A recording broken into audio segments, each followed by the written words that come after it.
least by Jan. I guarantee Jan's going to second. Welcome to the regularly scheduled meeting of the Oklahoma City Board of Adjustment for September 1st, 2016. First thing, if you have a cell phone with you, if you would turn it down so that you won't hear it ringing, that would be very, very helpful. Our first item of business is to accept the minutes of the August 18th meeting. So moved. Second. A motion and a second to accept the minutes of the August 18th Board of Adjustment meeting. Would you please cast your vote? And that motion passes. We have a number of items that are scheduled to be continued or withdrawn. Will you read those for us? We have item 14236, which is deferred to October 20th. Item 14250 deferred to September 15th. And item 14249 withdrawn. Is there anybody here today that thinks that they're going to be heard on any of those items? No? We also have case number 1, item number 1, case number 14224, request of Thomas Crabtree. That one's being requested to be continued to October 6th. And is there anybody here that's wanting to be heard on that item? I'll take a motion on the first three first, please. Okay. I'll make a motion to continue case number 14236 to October 20th. Second. Don't we do them individually? I think we do them Individually, we do? I thought. I got in Oh, trouble. okay, I got in okay. trouble one time. All right, sorry. If you'll cast your votes, please. That motion carries. That's not all of us. Kevin? There you go.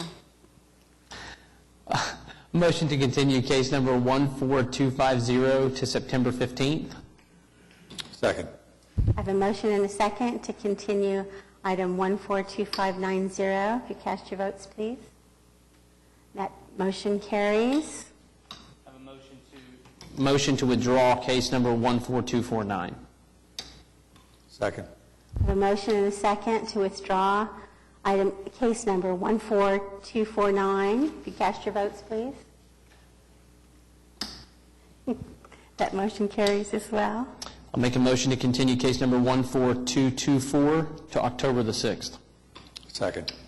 I have a motion and a second to continue case number 14224 until October 6th. You'll cast your votes, please. And that carries. Item number 2, case number 14247, request of Philip Fitzgerald for a variance to the landscaping requirements in the I-2 Moderate Industrial District located at 10120 West Reno Avenue. Is the applicant present? Will you come forward and give us your name and address, please, and tell us what you're seeking and why? My name is Philip Fitzgerald. My address is 3900 North Santa Fe, Oklahoma City. We are asking for a variance in we're in the I-2 zoning district, and we had originally submitted for I-2 zoning. It was turned down, saying it was a commercial use in an I-2 zone. What we've done is we are asking for the I-2 landscaping requirement. We've got 12 and a half acres, and we believe that all of the other surrounding areas around us that have been recently developed were also of similar use and also designed with I-2 landscape requirements. The city trailer to the west of us was just completed about a year ago, and it's all gravel. It's completely trailered and it has minimal landscaping on it. Well, it just has I-40 landscaping and Reno landscaping. The TA truck stop next door, and I guess I should explain the unnecessary hardship. The interpretation, we believe, should be built similar to other projects of similar use. The Kenworth Truck Sales and Service, which was built in 2012, the Rush Truck Center in 2012, the Freightliner Truck Center in 2009, the McLean Super Center store and trailer services, the Thermo King Center, the Flying J and Huddle House, and the Superior Trailer Sales, which is under construction just about a quarter of a mile away from us, that has the same services, has been approved in I-2. Our project is about 12.7 acres, and only 10% of that area is devoted to building, as the rest of it is for trailers and tractor traffic around our building. Of that, only 5% is devoted to commercial sales. Again, the rest of it is service, parts sales, truck storage, trailer storage, and circulation space. The Corps of Engineers has required us to redevelop the front and keep that in a natural state and allow water to pass through our property on the south side of our property fronting I-40. The east side of our property is also controlled by Corps of Engineers, and it will be in a natural state. So it's difficult. It would be difficult for us to even get the amount of landscaping that we require. We have redesigned this such that we've got all the tree frontage along I-40 that's required, as everyone else has. We also have added the trees along Reno Rockwell that are not required currently because we're not developing that. We're also going to landscape all of the areas around the automobile and truck traffic that is around our parking area. And we also have met the code to where all of our trees are within 75 foot of a parking space for a truck. Again, if granted, we believe we'll still provide appropriate landscaping for the project. Again, I mentioned that the east property abuts a wooded area, the west abuts a city trailer, and we're still landscaping both I-40 and Reno. And so we would ask for your favorable approval on this and answer any questions. I don't know who is appropriate to answer this, so I'm going to look at John. If this were, the landscape requirements are based on the zoning, but because he has a commercial, some sort of commercial special use, he's being required to adhere to different landscaping requirements, is that right? Our use units are categorized in residential, office, commercial, industrial. This use unit is listed under the commercial, so that's the reason the plans examiner is using the commercial, Even though it's zoned I-2? even though it's zoned IT. So if it were, if what you're proposing, you say in your application that you're willing to essentially meet the industrial landscape requirements, is that correct? Yes, sir. And do you have some grasp as to, is that what you're proposing here when you lay out the 10 trees, one for every 50 feet? Is that in line with the code in that regard? Is that the Actually, intent? it exceeds the I-2 zoning because we're adding some landscaping within 75 feet of all the trees, and we're putting landscaping where all the cars are parked. Okay. Not to belabor the point, I guess, but why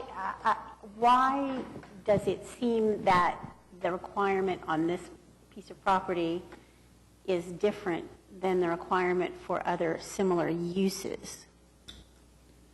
Well, there could have been other reasons. I don't know what they all are. Non-conforming, coming to the board, maybe just not doing it correctly. I don't know, but there's different reasons.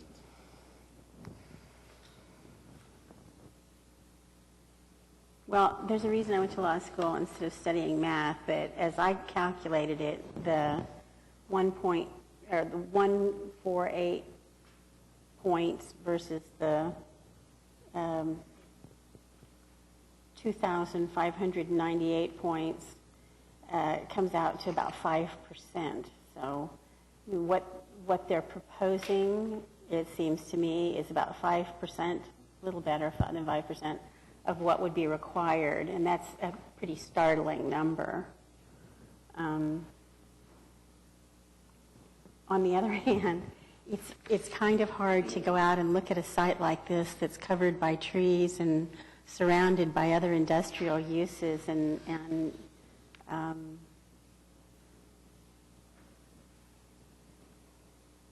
imagine it being beautified much by landscaping. I think, the effort to put the landscaping where it's going to be most noticeable is probably, the right thing to focus on. Board members? I think he did a very nice job of putting this together on listing out your peculiarities and your unnecessary hardships, and it was well presented. I do think you have the peculiarity and the need of the dealing with the Corps of Engineers and the other landscaping. I think you've more than adequately provided that and stated your hardship need dealing with the other portions, and kind of almost a conflict between the business and the industrial issues here might have been somewhat peculiar and a hardship, so I would be in favor of this one. Yes, I defer to...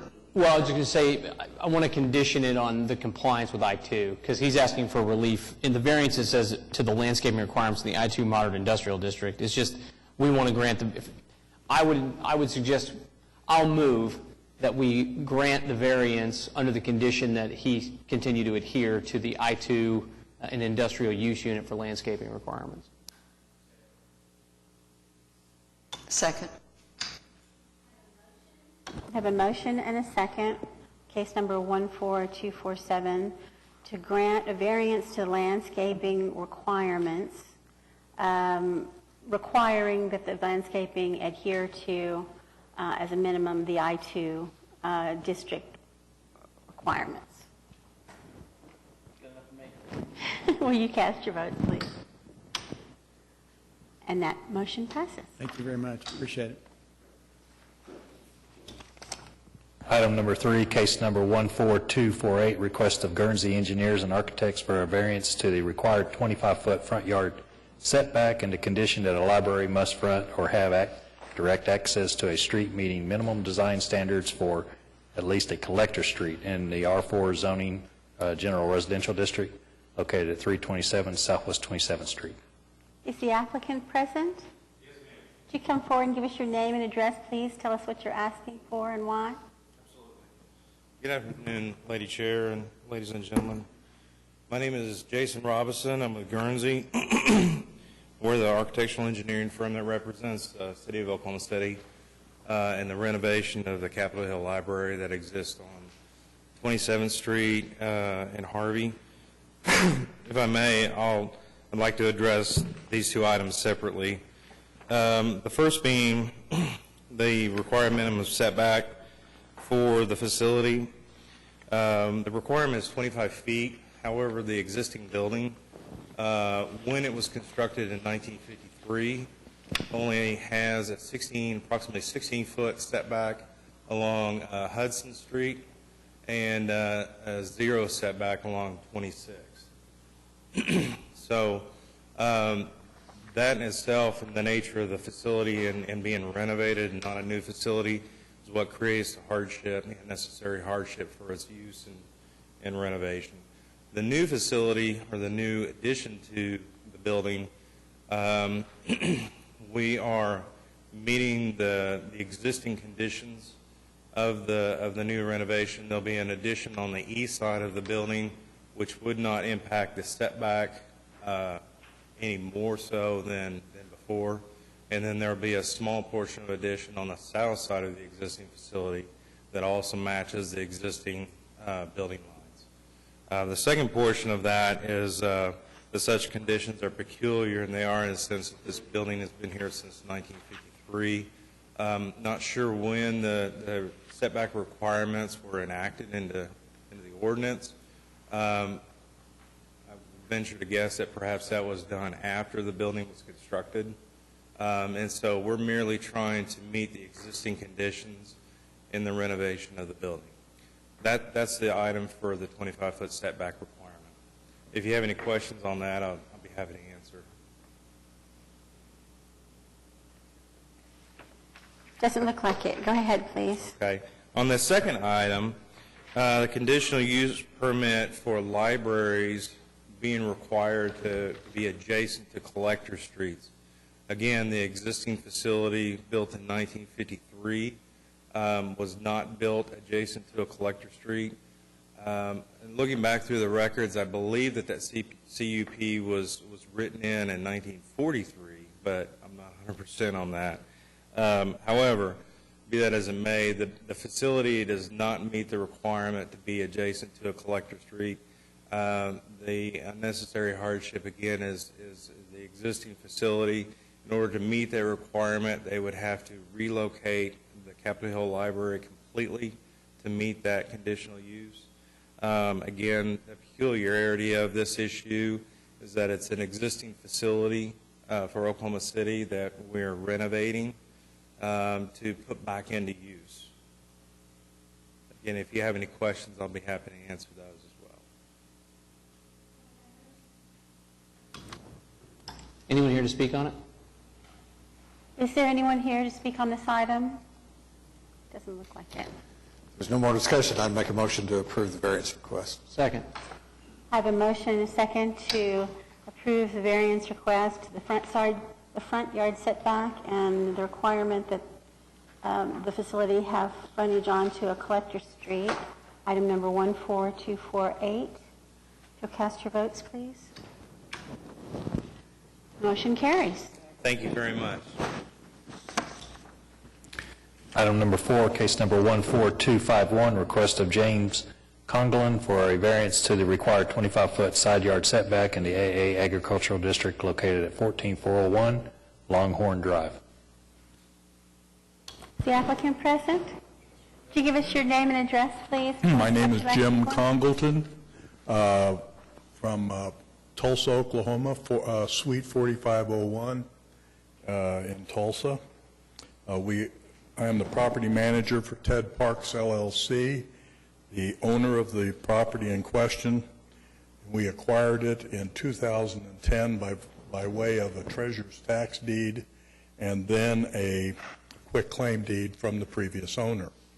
It was only recently, when we were in the process of repairing some extreme vandalism to the property, that the electrical inspector for the city discovered that the outbuilding on the property had never been permitted. And so in our attempt to obtain a building permit, we discovered that the building was not at least 25 feet from the bounding property. And we are about 19 feet. And so I'm asking for a variance of the required amount to allow us to pull a building permit so we can legitimize the entire property. Is there anyone here to speak? Is there anyone here to speak on this matter? Doesn't look like it. I'll make a motion to approve the application. Second. I have a motion and a second to approve item 14251. Would you cast your votes, please? The motion carries. Thank you very much. Item number 5, case number 14252, request of CDK Distribution LLC for a variance to the 25-foot and 15-foot rear yards building setback, site-proof screening, and landscaping buffer and site distance triangle in the I-2 Moderate Industrial District located at 19 North Klein Avenue. You are, I take it, the applicant. Yes, ma'am. Would you give us your name and address, please? Alec Bass with SMC Consulting, representing the applicant. We are at 815 West Main. Tell us what you need and why. Okay. This is an existing business that in an I-2 district surrounded by other I-2 developments, looking to expand their operation in manufacturing and installation of doors and windows. You can see on the site there, we are requesting 2 different variances, or 3 different variances, but 2 general things that I'll address differently. One is the 15-foot rear yard setback. The property adjacent to the west is zoned R3 zoning. All this area was originally platted in 1904 as a residential district. We researched the records and couldn't find evidence of a house as far back as 1990 or any other structure being on that property. If that were zoned I-2, there would not be a rear yard setback requirement there, so that's why we feel this is an acceptable variance for that. Also, the existing building on the north portion of the property is abutting the west property boundary as well, so we'd like to just extend that building further south. Between the R3 property and this property, there's a platted 20-foot alley that will provide some buffer between the two. So building on the property line is not going to impede the development or encroach the neighboring property. Any questions on the rear yard setback request? Okay. Second, we're asking for a variance over the 25-foot front yard setback and site distance triangle requirements.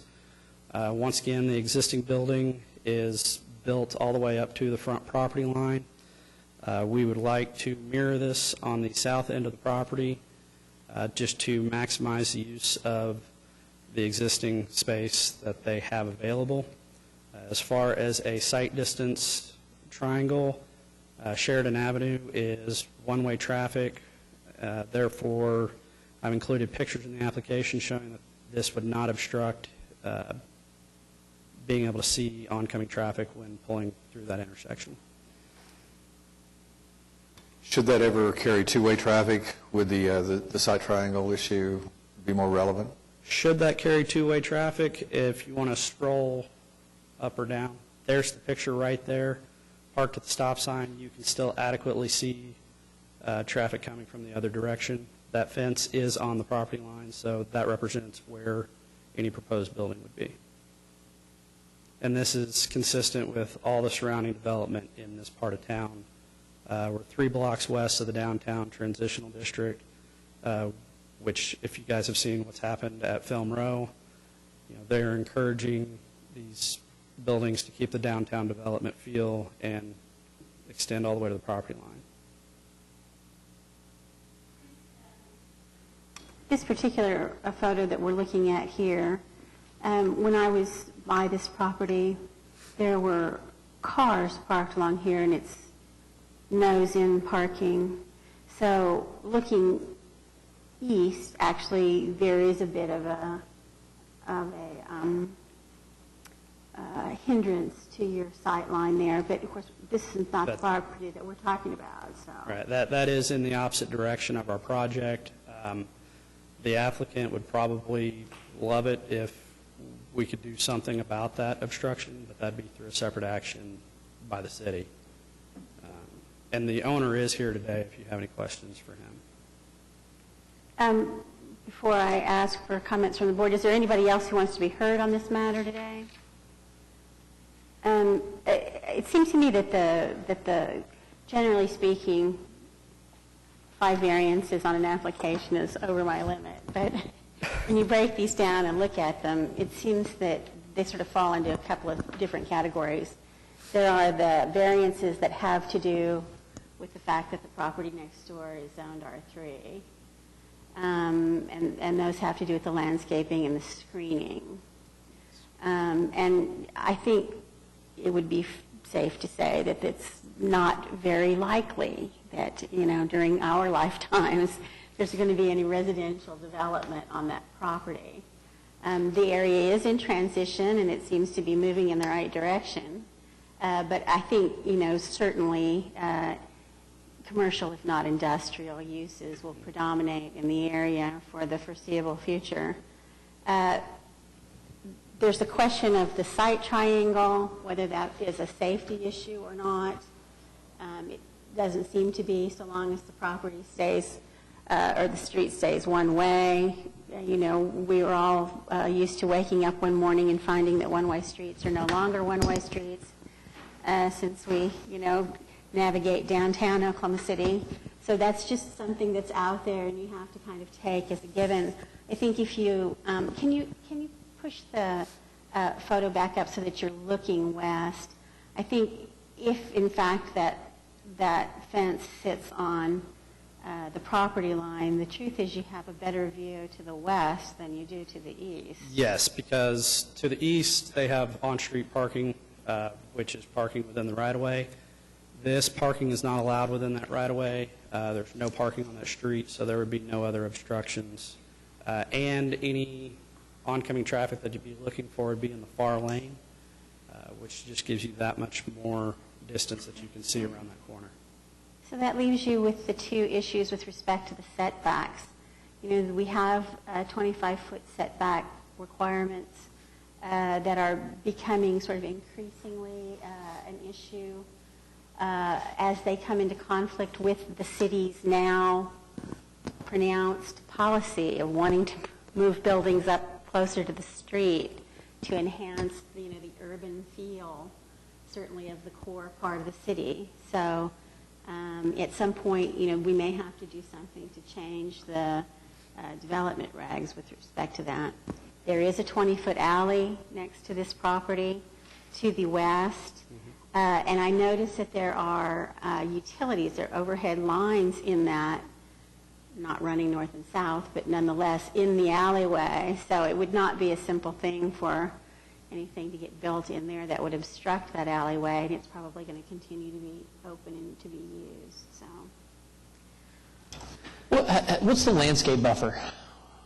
The landscape buffer, I'll just refer to John for the precise dimensions of it, but whenever an industrial use is adjacent to a residential zoning, you're required to have a landscape buffer and or screen fence. You just, you hadn't addressed it yet. I'm with you now. That had gotten overlooked, so I just wanted to make sure I was, yep. Right, so the reason why it's 5 variances listed together, they're all just kind of an overlap of each other.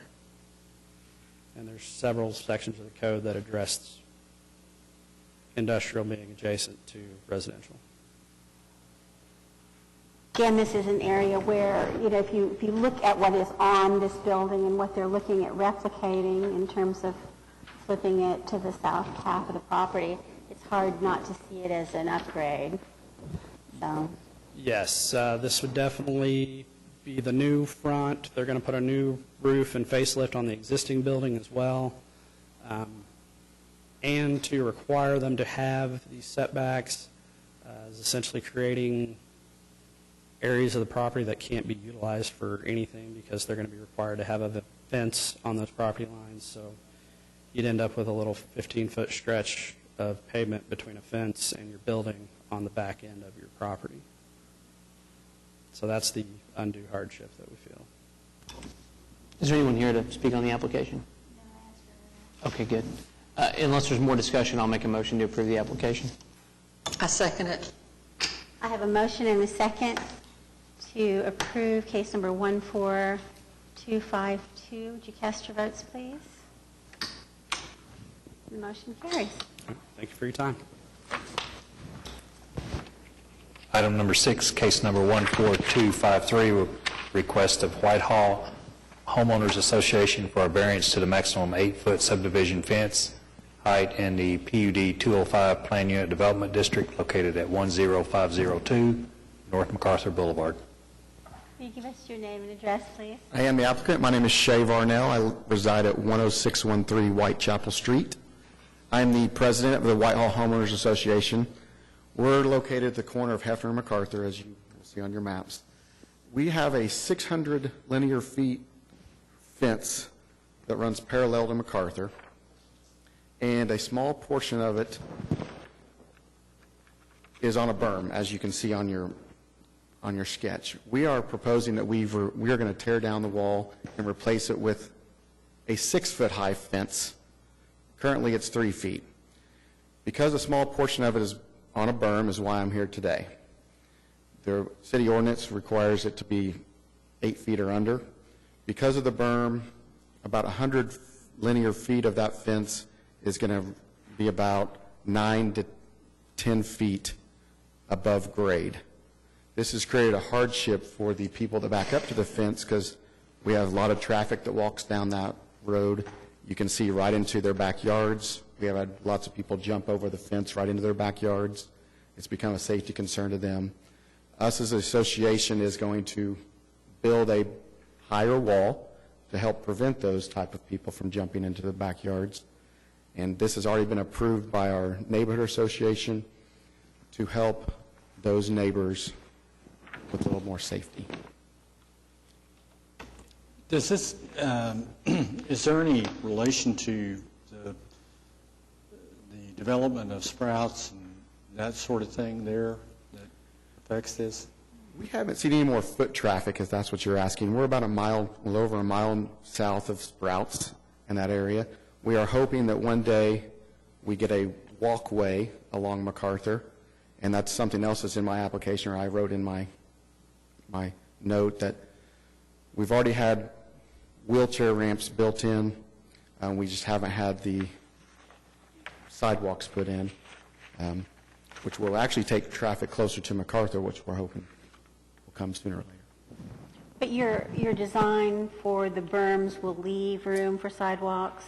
Yes, there is approximately about 20 feet between the MacArthur and our fence. We are not moving the fence any way from left to right or from east to west. We're actually going to build the new wall on top of the current foundation, the footing. So there'll be plenty of room, especially after we remove the wing walls. We have wing walls that come off our signs that kind of will jet into where maybe a future walkway will be, and we will remove those when we tear down the wall. So you're not in the right-of-way, you don't need a revocable permit for the placement of the wall? We are not in a right-of-way, no. Okay, all right. Doesn't look to me like there's anybody I else was, who wants to be I'm not heard. going to ask this time. This will be the one time I don't ask, unless you want to take a seat over there and then you can come up and speak against it. No? Okay. I'll make a motion to approve the application. I second it. I have a motion and a second to approve case number 14253. Will you cast your votes, please? And the motion carries. Thank you for your time. Thank you. If there's no other business, I'll make that ever-important motion to adjourn. Nobody else has anything they want to say? Why are you looking at me? Do I have a second? Second. I have a motion and a second to adjourn. Would you cast your votes, please? Motion carries.